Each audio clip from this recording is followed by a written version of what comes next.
Ah, c'était une belle découverte lors des Lions d'Or. Al Black avec sa version live de Ça pas vrai. Vous êtes sur Radio Pays.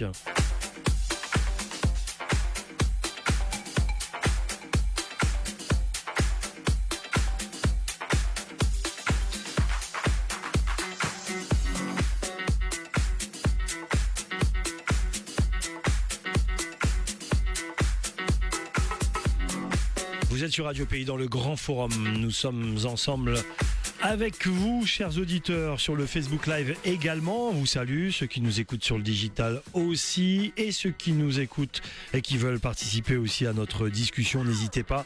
05 94 36 36 06. Nadia Egalji Lucien est notre invitée du Grand Forum, danseuse, chorégraphe, directrice artistique, chef de projet culturel et événementiel. Nadia, bonjour, comment ça va ? Ah, excuse-moi, mon Dieu, j'ai pas ouvert ton micro. Bonjour Gilles, ça va, merci. Merci d'être là. Merci de me recevoir. Et tu es souvent là dans cette période. Et tu repars bientôt d'ailleurs. Oui, dans 2 jours. Dans 2 jours, dans l'embouteillage parisien pendant Exact. les JO. Quoique, tu repars vendredi ? Vendredi, oui. Ah ouais, le jour de l'ouverture des JO. Oui. des JO. Après, normalement, ça va. C'est parce que c'est bloqué, Paris est Tout à bloqué fait, parce avant, qu'il y a cette ouverture-là. Exactement, il y a des risques très accrus. Absolument. Bah alors, merci d'être là dans le Grand Forum. On va faire ton Grand Forum, raconter ton histoire. Et ton histoire, elle commence par la danse, j'imagine, puisque tu es danseuse, chorégraphe, je rappelle directrice artistique, chef de projet culturel et événementiel. La danse, c'est à partir de quel âge, Nadia ? Eh bien, la danse commence très jeune, à l'âge de 5-6 ans, sur les traces de ma grande sœur, ma sœur aînée, Cynthia Egalji, qui en faisait, qui en pratiquait déjà. Ouais. Donc, très tôt, on a plongé dans le bain de la danse, notamment. Donc, nos débuts, on les a fait, en tout cas, je les ai faits à la DACLAM.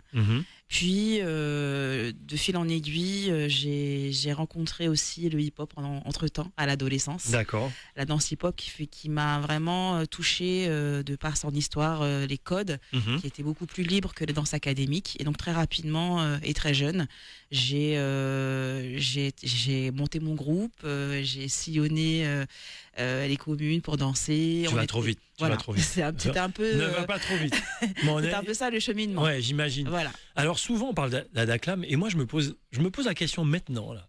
Il y avait que la DACLAM à l'époque ou il y avait une autre compagnie de danse, parce que souvent toutes les petites Guyanaises ont démarré à DACLAM. Il y avait Oui, il y avait aussi d'autres l'école de Guy Falédan à mais l'époque oui, déjà. c'est vrai. Oui, Guy Falédan, qui arrive un petit peu après. Non, il était déjà mais en oui, place. c'est vrai. Il C'est était vrai, déjà ouais. en place. C'est vrai, il y avait et DACLAM et Guy Falédan. Guy Falédan. Donc il y avait les deux. Il me semble même Plantation des Arts, je ne suis pas sûre. Non, ça c'est après. Ça c'est après. Oui, Voilà. ça c'est en tout après. cas, Guy Falédan D'ailleurs, était tu bien en as place. travaillé là, ou en tout cas tu as... Pas du tout. J'ai travaillé au conservatoire. Ah, tu as travaillé au conservatoire, effectivement. Bon, tu vas nous dire tout ça. Oui. Donc ça a commencé à DACLAM. La DACLAM, oui. Et ensuite, intéressé par le hip-hop. Voilà. Tu montes ton groupe. Voilà, je monte C'est quel mon groupe ? Alors ça s'appelait Fire Dance à l'époque. Fire Dance. Ah ouais. Voilà, avec beaucoup de mes amis danseurs avec lesquels on a gardé des liens. Johan Faubert. Fire pour le feu. Le feu, Ok, exact. d'accord, très bien. Exact. Donc avec Johan Faubert, Bah oui, Rudy Johan, Narmange, ouais. il y en a plein d'autres. Et c'est vrai qu'on a gardé ça.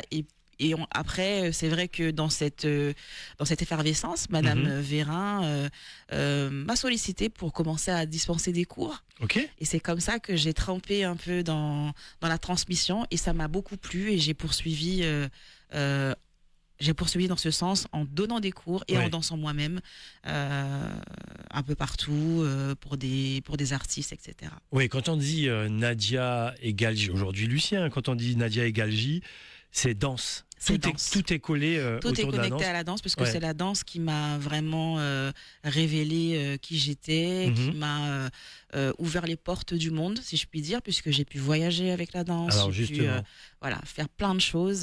Donc c'est vraiment la danse qui a été au cœur de tout. tu te rappelles de spectacles ici en Guyane, de tes premiers spectacles que tu faisais ? Tu as encore ça en mémoire ? Oui, alors mon premier gros spectacle, c'était le Méga Pintingue.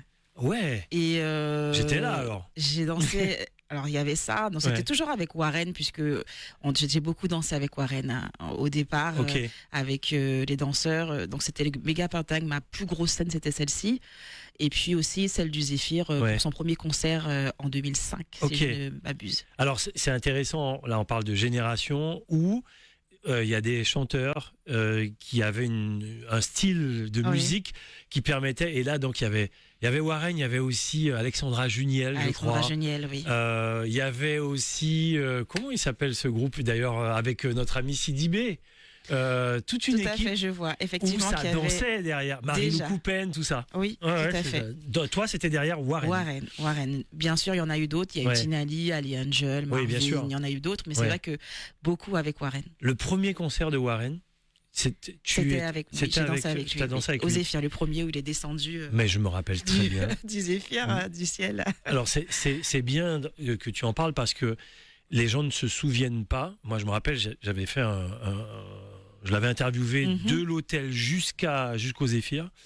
Et à chaque fois, je parle de ce concert. Pour moi, il était mémorable, ce concert. C'était énorme. Avec un public, un public qui criait. C'est un vrai show, un vrai spectacle. Puis Warren est un artiste très avant-gardiste qui était en avance sur son temps. Et c'est vrai que toutes ces propositions qu'il nous soumettait étaient toujours, originales. Et nous, on était très, très heureux d'en prendre part et de travailler avec lui. Alors, maintenant que tu es en face de moi, je me suis toujours posé la question. Les Guyanais aiment la danse. À chaque fois qu'il y a un spectacle de danse, des fois on passe devant l'Angle, devant le Zéphyr. Il y a plein de voitures sur la route. On me dit, qu'est-ce qui se passe ? Il y a un spectacle de danse. Qu'est-ce que les Guyanais ont avec la danse? Quelle est cette relation-là qu'il y a avec la danse? À chaque fois qu'il y a le festival de danse chaque année, c'est plein. Lorsqu'il y a le concours régional, c'est plein. Lorsqu'il y a les fêtes, pas les fêtes de fin d'année, les soirées de fin d'année d'école, c'est plein. Comment tu expliques ça, Nadia ? Eh bien, moi, j'explique ça par le fait que la danse reste un mode d'expression accessible à tous, qui donne beaucoup de... Au-delà de la notion du plaisir, oui, bien sûr. Il y a aussi tout ce qu'il peut y avoir autour de la confiance en soi. Et pour moi, la danse, c'est vraiment un héritage de notre histoire. Et c'est normal qu'on soit autant attaché à cet art vivant, finalement. Et après, en Guyane, on a vraiment un potentiel, un vivier pour cela. Ça ne s'explique pas, je pense que c'est un héritage, tout simplement. Et puis, on peut citer des noms aujourd'hui. Bien sûr. Olivier Médus, c'est ça ? Olivier Médus. Sisley Loubet, Yannick Lebrun, Kimberly Otsai. Et je suis sûr qu'il y en a d'autres qui arrivent. Oui, bien sûr, qui arrivent, qui commencent à faire parler d'eux. Regan Rémy aussi. Regan Rémy, Zone 54. Et il y en a d'autres, bien sûr, qui font leur petit chemin. C'est pas parce qu'ils ne sont pas numéro 1 là où ils sont. Mais ils font des choses. J'ai Johanna Malédan aussi, avec sa compagnie. Voilà, il y en a plein qui sont peut-être pas visibles, mais qui font un très beau travail. Quel est ton regard justement sur, au-delà de la fierté, on est fiers de voir nos Guyanais briller comme ça autour de la danse dans le monde entier. Toi, la danse, ça fait partie de ton ADN. C'est quoi ton regard sur tout ce qui se passe autour de nos danseurs qui sont numéro 1 partout ? Eh bien, c'est un sentiment comme tu dis, de fierté, mais surtout, moi, je vais pas dire qui m'attriste, mais je regrette qu'il ne soit pas suffisamment parfois accompagnés et qu'il n'y ait pas suffisamment de passerelles qui soient faites avec eux également, parce que on a besoin de leur expertise, on a besoin de ce qu'ils acquièrent dans leur carrière pour nous aussi recevoir et avancer, et c'est ce que je regrette de mon petit regard du haut de ma petite carrière et expérience. C'est vraiment ça, le manque de passerelles et tout ce qui peut se faire autour de la transmission avec ces pointures. Et je rappelle également que ce fameux rêve, mais c'est compliqué parce qu'ils ont chacun un calendrier, de les avoir tous sur une scène un jour, avec la Guyane qui brille, mais Partout dans le monde, en vérité. Oui, et pas que. Je pense qu'il y a vraiment... Pas un spectacle que pour nous, les Guyanais. Bien sûr, qui pourrait tourner dans le monde entier, mais au-delà de ça, c'est vraiment ce travail de transmission, ce travail d'accessibilité qu'il faudrait aussi... les faire venir. Voilà, pour, qu'il y ait un échange régulier. Voilà, parce qu'en dehors des compagnies nationales et autres, ok, il y en a, mais on a déjà les nôtres. Donc, qu'est-ce qu'on fait avec les nôtres ? On est d'accord. Ça, c'est pour la partie danse concernant Nadia, notre invitée aujourd'hui. Directrice artistique, c'est par les expériences, à un moment donné, tu dois gérer un événement. Et comment ça s'est passé, ça ? Alors, je vais t'expliquer comment ça s'est passé. Eh bien, comme tu l'as si bien dit, la danse, en tout cas l'expérience de la scène, nous apporte, une expérience et une habileté à pouvoir, mettre en place des projets scéniques. Et pour ma part, cette occasion m'a été donnée par Monsieur Emmanuel Prince, qui était à l'époque le président de l'association Animation lycéenne, qui a vu en moi une motivation pour pouvoir faire des choses, et il m'a confié la direction du comité Miss Interlycée à l'époque. Très bien. Et pour pouvoir j'apprends des choses aujourd'hui. Voilà. Et donc j'ai commencé en 2003, j'ai fait 12 ans à la tête de ce comité. AAL, exact, 12 ans d'élection, et c'est comme ça que j'ai fait mes premières armes. Avec l'élection Miss Interlycée, qui m'a ouvert d'autres portes, d'autres élections communales, après nationales, etc. Donc c'est vraiment par là que j'ai commencé, et de fil en aiguille, on m'a appelé pour d'autres types de projets, et c'est comme ça que j'ai, en tant qu'autodidacte, j'ai fait ma main dans la direction artistique. Aujourd'hui, c'est toi qui gères toute cette partie, notamment pas que... Alors, tu vas nous dire ce que tu fais avec Miss Guyane Organisation, MGO, depuis 5 ans déjà, mais tu l'as sûrement fait avant avec avec les autres, mais là depuis la nouvelle équipe MGO, comment ça s'est passé ce contact là pour faire déjà cette première élection? Eh bien, Nathalie Nouchaya-Vernet et moi, on se connaît depuis longtemps. Qui ne connaît pas Nadia? Parce qu'on a eu l'occasion de collaborer sur d'autres types de projets, prestations danse, etc. Donc on avait déjà travaillé ensemble. Et c'est vrai que lorsque la nouvelle équipe s'est mise en place, elle m'a sollicité pour travailler là-dessus. Et c'est vrai que moi j'étais honorée de pouvoir en prendre part. Donc ça s'est fait très naturellement, de simplicité. Et voilà, aujourd'hui je suis à ma 4e édition, et je suis très heureuse de pouvoir continuer de faire... ah oui, c'est 4e édition, je suis trop pressé. De participer à ce projet, voilà, à ce beau projet. Alors, tu te rappelles au début, comment ça s'est passé? Il y a un thème, et puis il faut démarrer. Comment tu travailles à chaque fois, on se pose la question, cette façon de se renouveler, parce qu'il n'y a pas que la direction artistique, tu choisis la musique également, les tenues, le lien avec plein d'autres gens. Comment tu travailles sur MGO? Alors, c'est vraiment un travail d'organisation dans un premier temps, et de brainstorm, puisque à partir du moment où on choisit le thème, donc il faut réfléchir à le mettre en scène, à le rendre glamour, à le rendre sexy, puisque c'est pas les thèmes sont déjà tellement abordés, réabordés. Donc comment on se renouvelle? Donc c'est vraiment, je pense que à partir de la juste part de créativité que chacun a reçue, et qu'on travaille avec nos expériences respectives, je pense que c'est vraiment ça, le brainstorm. Ensuite, on se projette, on réfléchit vraiment, c'est un travail de réflexion. Donc je prends plusieurs mois, il y a beaucoup d'allers-retours entre Nathalie et moi, avant d'arrêter justement les directions principales. Et ensuite, autour de cela, on s'inspire de ce qui peut se faire, de notre culture aussi, parce que la Guyane est un vivier, donc c'est vraiment pour moi une première source d'inspiration. Et ensuite, on se lance. Il y a eu l'année dernière, c'était quoi le thème l'année dernière? C'était les Reines d'Afrique. Les Reines d'Afrique. Comment tu as travaillé là-dessus? Comment j'ai travaillé là-dessus? Eh bien, je me suis dit... Parce qu'il y a aussi le lien avec la lumière. On va parler ensuite du spectacle en soi tout à l'heure.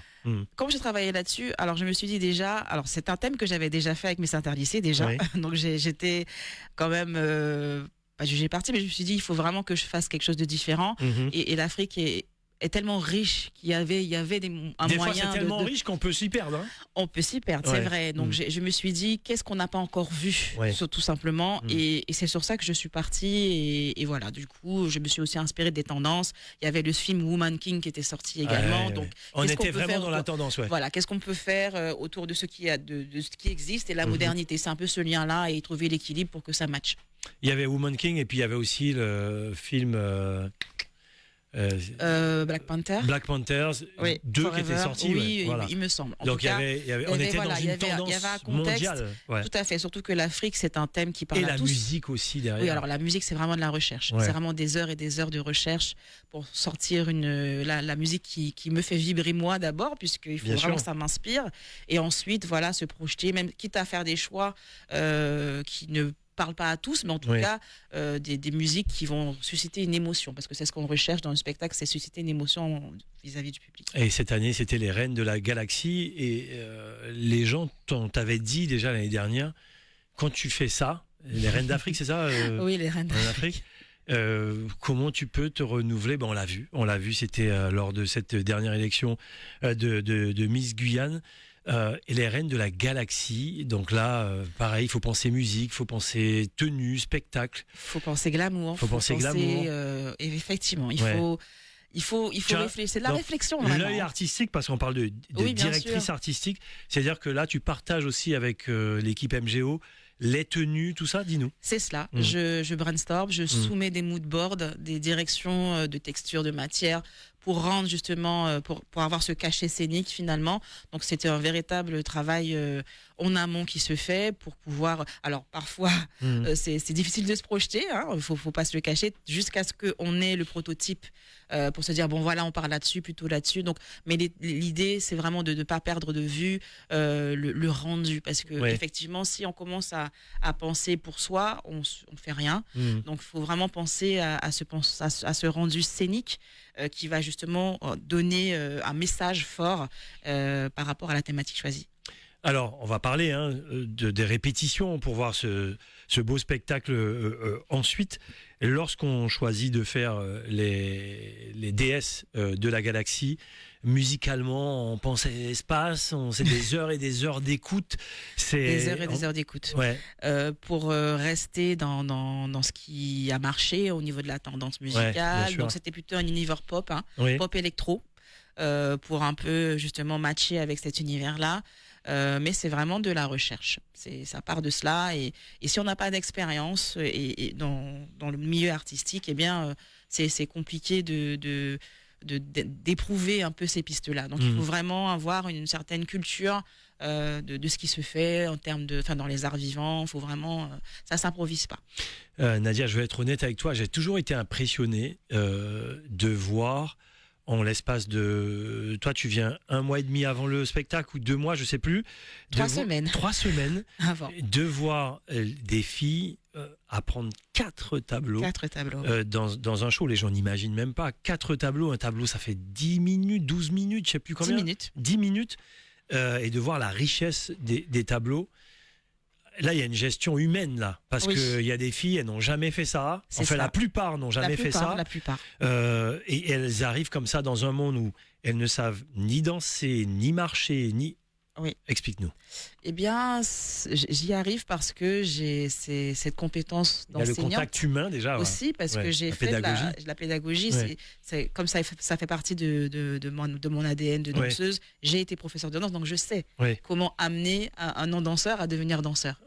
Donc ça, c'est de la pédagogie, c'est une formation qu'on apprend. Il y a des gens, ils ne savent pas bouger. Oui, bien sûr, mais avec un peu de temps, on peut réussir à, même si c'est pas 70%, on peut avoir 50% pour le projet attendu. Donc, je sais très bien que ce ne sont pas des danseuses et le but n'est pas d'en faire des danseuses non plus, mais de faire avec ce qu'elles ont au moment présent et de le faire grandir jusqu'à l'élection.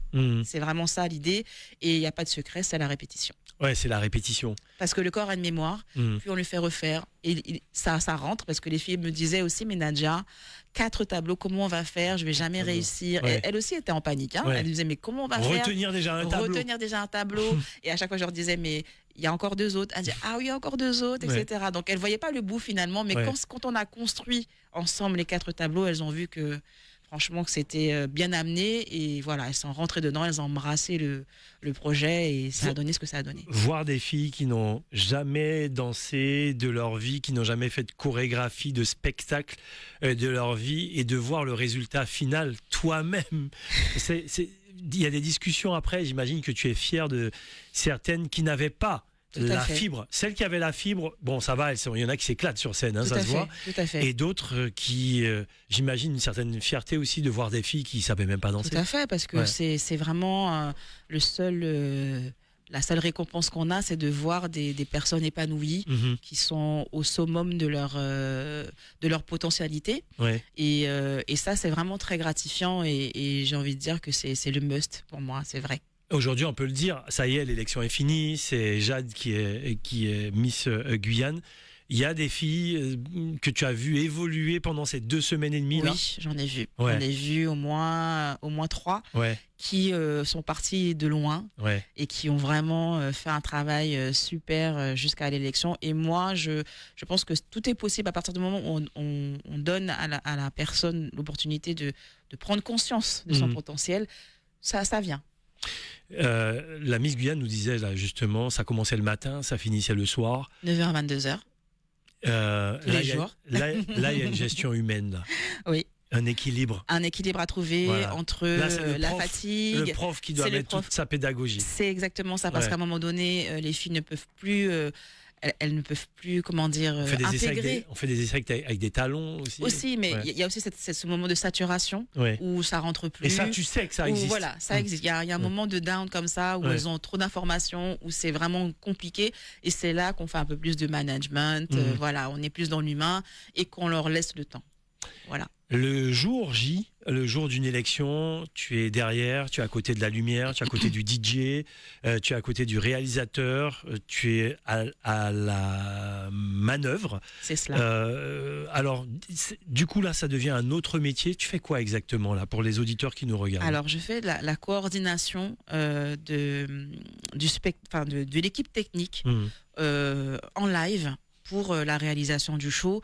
C'est-à-dire que je suis vraiment le maître-nome de l'élection, du show, en donnant les tops télé, les tops pour le DJ, les tops pour l'artificier, le top lumière, voilà. Donc je suis vraiment la pièce maîtresse finalement. Tu connais le conducteur par cœur. Je connais le conducteur par cœur, voilà, je suis vraiment la voix des techniciens, j'aime bien dire ça, parce que c'est moi qu'ils écoutent, puisque je suis celle qui a le casque avec aussi Gwen la première, la régie, et Gwen la première. Donc je suis vraiment un peu ce chef d'orchestre qui va minute par minute donner les indications pour que le show se passe bien, pour que le spectacle soit réussi. C'est passionnant là, cette partie-là aussi. Alors, il faut être concentré, certes. Très concentré. C'est un autre métier. Tu l'aimes, celui-là aussi? Oui, c'est quelque chose de très challengeant parce que on doit vraiment être. Il y a un niveau de concentration très très très très aigu, mais au-delà de ça. Je ne sais pas comment expliquer, c'est à vivre en tout cas, il faut être très zen. Très zen parce que lorsqu'il y a des soucis ou lorsque voilà, il y a des retards, etc., il faut garder son self-control pour que le spectateur ne sente pas qu'il y a là un manquement ou autre. Donc c'est vraiment quelque chose que je prends plaisir à faire, que je fais depuis longtemps déjà. Sûr. Donc voilà, après il y a un autre niveau d'exigence. Quand on passe à Miss Guyane, c'est d'autres niveaux d'exigence. Quand on est sur un festival, c'est un autre niveau d'exigence. Mais c'est vrai que c'est une partie que j'aime beaucoup, oui. Tu as vu l'évolution aussi ici en Guyane de gens qui ont mis un matériel professionnel avec des jeunes Guyanais aussi qui ont un regard professionnel. Ça doit te faire plaisir ça aussi de voir cette évolution-là côté événementiel. Oui, absolument. C'est ce que le pays a besoin et on peut tout à fait être à la hauteur de ce qui se fait ailleurs. Et je pense que les jeunes entrepreneurs l'ont compris, les boîtes qui sont ici l'ont compris. Donc non, il faut continuer. On reste encore, on va parler de Paris tout à l'heure sur ce show Miss Guyane parce que il y a quelqu'un qui aime danser, c'était notre ancienne Miss, c'est Audrey. Oui, Audrey, mon Dieu. Vous lui avez fait un spectacle de fou. Il fallait. Franchement, et tu as géré cette partie-là également. Oui, également. Alors cette année, c'est vrai qu'on on s'est dit avec Nathalie qu'on ne pouvait pas ne pas la mettre à l'honneur dans les tableaux, donc à juste mesure, puisque bien sûr. En plus il fallait mettre en valeur les 11 candidates. Oui. Donc on s'est dit non, il faut vraiment qu'on lui fasse un tableau à elle toute seule, avec des danseurs, parce qu'on savait qu'elle aimait ça. Donc je me suis dit allez, on va prendre des risques. Il faut absolument que j'ai un porté avec Audrey, et c'est comme ça qu'on a travaillé aussi. Avec elle pour qu'elle réussisse parce que c'était pas évident, il faut garder il y a une posture à avoir pour être portée bien sûr. Très haut dans la musique, sur le timing, donc elle l'a fait avec brio. C'était tellement beau, j'ai encore tout ça en tête, vraiment je le regarde en boucle et en boucle, la musique, la danse, elle était c'était un soleil sur scène en fait. C'est cela. C'était la thématique, les muses du soleil, et c'est vrai que c'était le point final de ce cherry on the cake, comme on dit, qui est vraiment, c'est un moment suspendu. 2 mots sur, elle était dans le jury, Sisley Loubet était dans le jury, et il y avait son show également. Oui, Tembeyana. 2 mots sur ce show qu'on a vu aussi sur, c'était au Jardin Botanique. À une époque, incroyable. Toi, avec un regard artistique. Incroyable. Sisley est vraiment une inspiration pour nous tous, que je connais aussi personnellement parce qu'elle fait partie de la famille de danseurs. Oui. On a vu son parcours, on l'a vu évoluer. Et c'est vrai que des projets comme ça, mais on peut en voir regarder des heures et des heures.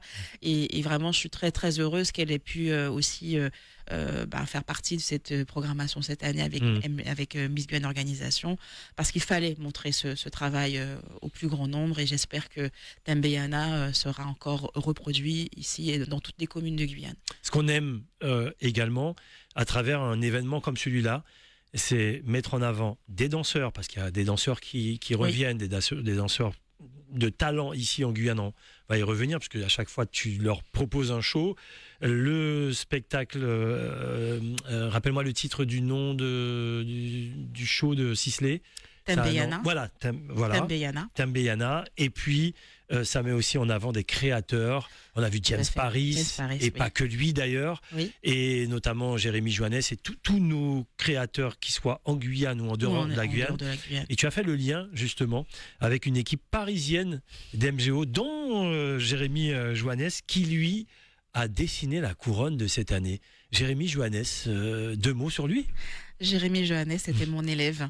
C'est vrai? Oui. De danse? Oui. Je savais même pas qu'il faisait de la danse. J'en ai beaucoup comme ça que j'ai rencontrés par la danse, parce que voilà, comme je l'ai dit, c'est toute ma vie.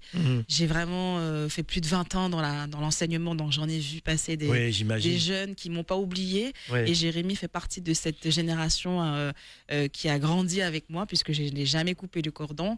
Et c'est vrai que quand il est parti et qu'il a commencé à se lancer dans le make-up dans un premier temps, absolument. J'étais tellement heureuse qu'il se soit trouvé, et c'est vrai que il a une âme d'artiste aussi. C'est ça, parce qu'il fait plein de choses. Il fait plein de choses. Et nous, c'est vrai que les danseurs, on peut faire beaucoup de choses, parce qu'il y a cette ouverture avec la danse qui fait qu'on est flexible, en fait. Exact. Et lui, c'est vrai, je suis très heureuse. Il crée des robes, il a sa maison de couture Jungle Saturn. Il a créé sa marque, il a lancé sa marque maintenant depuis 1 an et demi.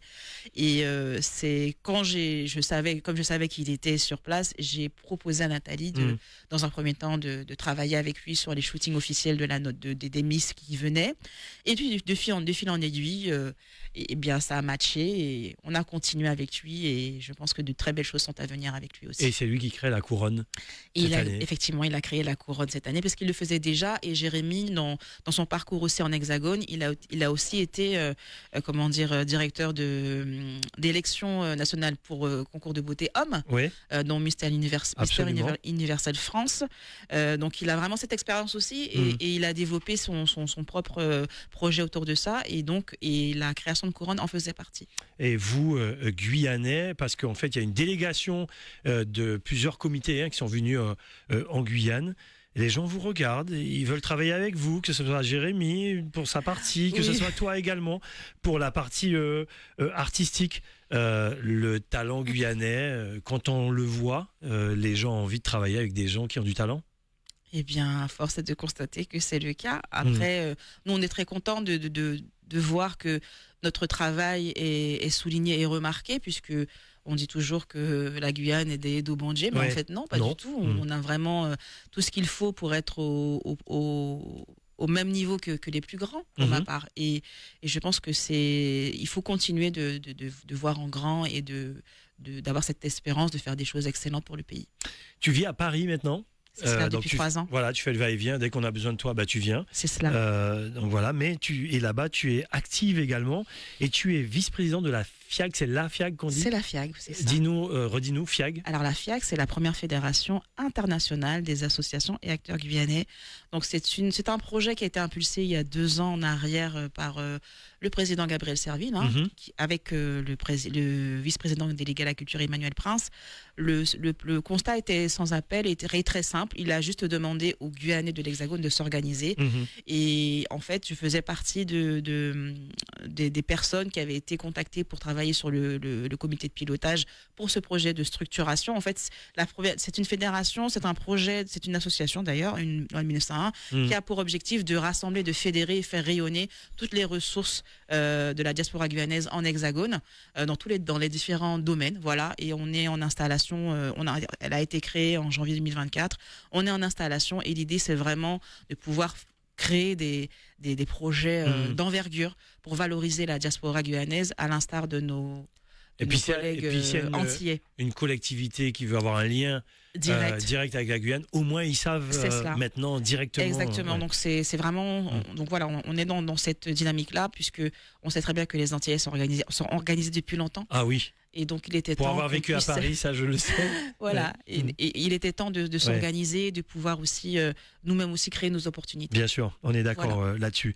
Depuis que tu vis justement à Paris, tu as un regard sur ce qui se passe, notamment sur les projets culturels ici en Guyane. Ton regard, il change automatiquement. Tu vois des choses, tu voyages dans le monde et aussi. Quel est ton regard critique sur ce qui se passe ici? Franchement, je sais que tes critiques seront constructives, mais il faut se dire les choses. Il est comment ton regard sur ce qui se passe ici, chez nous en Guyane? Eh bien, je sais que tu es objective. Oui, alors je ne peux pas dire qu'il y a rien qui se fait. Au contraire, non, ça c'est sûr. Il y a vraiment beaucoup de choses qui se font. Maintenant, je pense qu'il faut s'en donner de leçons ou autres. Oui. Je vais rentrer encore dans le domaine de la transmission. Je pense vraiment qu'il n'y a pas assez de passerelles qui sont faites pour pouvoir, en tout cas avec ceux qui sont partis, pour pouvoir justement faire cet échange et rester en temps et en heure, dans les... évoluer en temps et en heure avec notre temps. Oui, voilà. C'est ça, oui, j'ai compris. Tu vois un peu ce que je veux dire, c'est surtout ça en fait. Ouais. Mais on a le mérite de faire des choses. Maintenant, pour moi, ce sont les passerelles qui ne sont pas suffisamment solides, pérennes, pour permettre une évolution constante et voilà. Ouais, pour rester connecté quelque part avec ce qui se passe en temps et en heure. Et voilà, c'est plutôt ça que je regrette. Mais je sais qu'il y a une volonté de tendre vers ça, notamment par toutes les initiatives qui sont mises en place au niveau de la CTG ou autres organismes, même Norma Claire, tout cadence, tout cela. Donc maintenant, c'est continuer de le faire et surtout trouver la bonne formule, le bon équilibre pour que la culture aussi progresse dans le bon sens et rapidement. Malgré ton emploi du temps, est-ce que tu as le temps d'imaginer toi-même un événement à venir, le temps d'écrire quelque chose? Est-ce que tu as ce temps-là, en sachant que chaque année, il n'y a pas que Miss Guyane, mais il y a que chaque année, tu dois te consacrer à ça et c'est déjà une grosse affaire. Est-ce que tu as le temps de te poser et d'écrire quelque chose pour un événementiel à venir?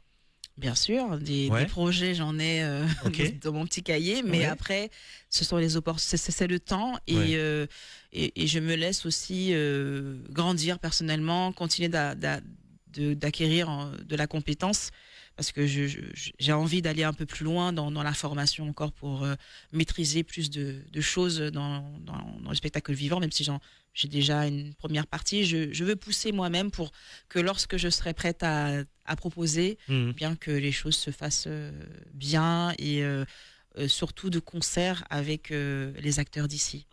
Le monde de la danse, c'est une grande famille. Quand tu viens en Guyane, tu profites aussi peut-être de donner des cours à des jeunes. Comment ça se passe? Ah non, pas du tout. La transmission, c'est vraiment une partie de ma vie que j'ai vraiment laissée. Ok. Quand j'ai quitté la Guyane en 2020, Ok. je me suis dit, bon, j'ai commencé à donner des cours, j'avais 16 ans. Ouais. Je me rapproche de la quarantaine, donc je me suis dit, bon, c'est bon, j'ai fait le tour. Et j'avais envie d'apporter ma pierre à l'édifice autrement. Ouais, de vraiment être de l'autre côté. Ouais. Et c'est un peu ce que j'ai fait quand je suis arrivée en Hexagone, puisque je suis programmatrice culturelle au sein d'un équipement à Cergy-Pontoise. Et donc, alors, dis-nous ce que tu fais. Je travaille, je développe l'offre culturelle danse sur le territoire de Cergy-Pontoise. Okay. Et je suis donc programmatrice. Et je travaille justement à la programmation d'une salle de danse, une salle de spectacle, pardon. Donc l'équipement culturel s'appelle Visage du Monde et c'est un équipement fléché danse. Donc je suis en relation avec des compagnies de danse et c'est moi je suis un peu les yeux de la collectivité pour pouvoir faire des recommandations sur des spectacles pour la programmation annuelle. Donc c'est un peu ça. Donc je vois beaucoup de choses, je vais voir beaucoup de spectacles, je travaille en réseau avec d'autres équipements et c'est très intéressant. Et pour ma part, ce que je fais là-bas, j'aimerais aussi le faire ici. Ok. Voilà, c'est un peu ça. Oui, parce que donner des cours, c'est autre chose, dans une dynamique. Pour ma part, la transmission, c'est un point final. Surtout qu'il y a des gens maintenant qui le font. Oui, bien sûr, j'ai passé le flambeau. Voilà, j'ai fait ma part, j'en ai 2, 3, 4 ou 5 qui sont déjà dans cette dynamique de donner des cours, donc j'ai fait ma part. Maintenant, c'est vraiment danser pour moi, et puis à faire des projets chorégraphiques, vraiment être dans une autre dimension. Lorsque on fait tous ces va-et-vient, qu'on voit plusieurs spectacles, tu aimes tout type de danse. Tu as encore le temps d'aller voir des danses à l'opéra Garnier ou aller voir du hip-hop, aller voir. C'est tout ça qui te plaît également dans ton métier. C'est ça. C'est cette diversité, parce que la danse, c'est vraiment. Comment dire, un langage universel, comme d'autres formes d'art. Et c'est vrai que je ne me limite pas parce que tout peut être inspiration. Et il est important de rester ouvert. Parce que si on a un esprit étriqué dans le monde du spectacle, on ne va pas très loin et on ne peut pas non plus porter des choses audacieuses. Il y a des spectacles qui t'ont touché ces derniers temps. Pourquoi ? Ou des danseurs ou des chorégraphes, dis-nous. Alors, il y a un projet qui m'a beaucoup touchée. C'était un projet hors les murs. C'était à Marseille. C'était le Festival de danse de Marseille en 2022, je crois. C'était un projet... c'était de la danse hip-hop. Enfin, je vais dire... Sans avoir choisi, en fait, je suis allée au festival pour voir un peu les compagnies qui étaient présentées. Et c'était un projet qui était fait autour de la thématique de la vie de quartier, dans les quartiers difficiles. Donc, et la chorégraphe avait fait un travail énorme parce que déjà, la scène, c'était un atrium en extérieur. D'accord. Voilà. Et il y avait vraiment toute une thématique. Franchement, le spectacle était vraiment au top. Et ça m'a beaucoup inspirée parce que je me suis dit, tiens, un spectacle comme ça, à Pointe-Buzzaré, parce qu'on a déjà en plus les sièges en extérieur, ça aurait pu complètement matcher. Donc c'est vraiment des choses un peu comme ça, inédites, surtout in situ, les spectacles in situ qui sont beaucoup... que j'aime beaucoup, parce que pour moi, on a de quoi faire des spectacles in situ. On se dit, voilà, les effets, c'est trop petit, l'auditorium, c'est trop petit, mais il y a aussi le moyen de faire différemment en extérieur avec les équipements qu'il faut. Et je pense qu'il faut tendre vers cette forme d'art à l'extérieur. Très bien, merci Nadia. Un dernier mot, peut-être, qu'est-ce que tu as envie de dire à tous ceux qui nous écoutent aujourd'hui? Donc je sais que tu travailles avec différentes collectivités, tu travailles avec tous les danseurs ici en Guyane, tu as la connexion de tous les danseurs partout dans le monde. Ton message, ça serait lequel aujourd'hui? Mon message, c'est Tchaberet Pamoli et continuons d'avoir cette vision d'excellence dans la culture et je vais prêcher par ma paroisse parce que la danse est souvent oubliée. En tout cas, on n'a pas souvent les moyens pour se développer. Mais si je peux si je peux passer un message aux décideurs, aux ceux qui sont à la tête, vraiment, il y a beaucoup d'espérance dans des projets liés au spectacle vivant. Donc, il faut vraiment investir et nous donner les moyens de pouvoir aussi changer le monde à notre niveau. Merci beaucoup. C'était le grand forum de Nadia Egalji Lucien, je rappelle, danseuse, chorégraphe, directrice artistique, chef de projet culturel et événementiel. Merci Nadia. Merci Gilles. À très très bientôt. À bientôt. Et bon courage pour Paris en plein JO. Je dis bon courage, mais c'est pas mal d'y être aussi quand même, parce que je sais que les Parisiens ont fui la capitale. Mais une fois que les JO vont commencer, franchement, j'imagine que ça sera une belle fête. Je le sens bien comme ça.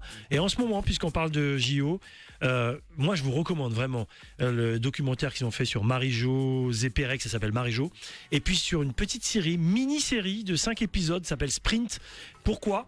Parce que ce sont les coureurs, les Jamaïcains, les Anglais, les Américains qui en ce moment sont les numéros 1 qui ont gagné les championnats du monde, qui seront à Paris. Suivez ça, ça va vous donner envie et également de voir aussi cette gymnase américaine qui a fait son retour, qui avait raté Tokyo. Également, il y a plein de séries autour des JO en ce moment sur Netflix, sur Canal. Allez-y, ça va vous donner envie de les voir en direct depuis les JO de Paris. Merci Nadia, à bientôt. Ciao, ciao.